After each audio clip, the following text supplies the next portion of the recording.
you want to look at the relationship between diet and health, in the past you had to ask people what they eat.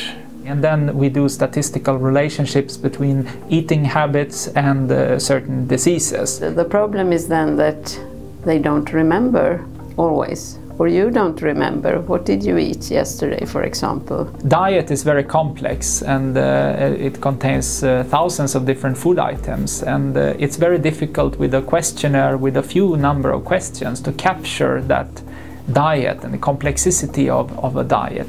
Statistical associations between food intake and a certain type of disease, that is not evidence, of course, it's only associations. There are new techniques to measure objectively what people have been eating. We are using metabolomics, which is a technique where we analyze thousands of molecules in a blood sample or a urine sample. So we can find out what molecules are coming from specific foods and see in a blood sample how much carrots a person have been eating or how much whole grain rye products a person have been eating in an objective way. We can get scientifically based dietary guidelines, and that is very important also for the people to trust the dietary guidelines.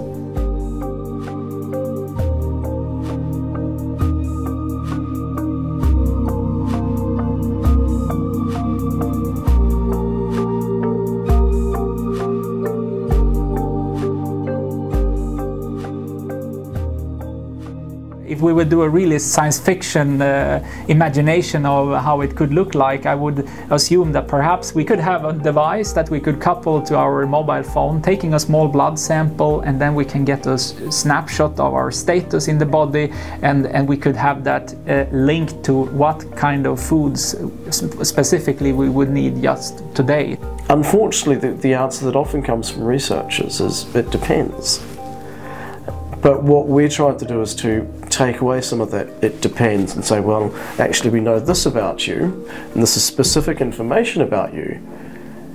And from that, we can then start saying, well, actually, based on what we know about based on the metabolites in your blood, we think this kind of diet is going to be best for you to protect you against future disease or to have the best health.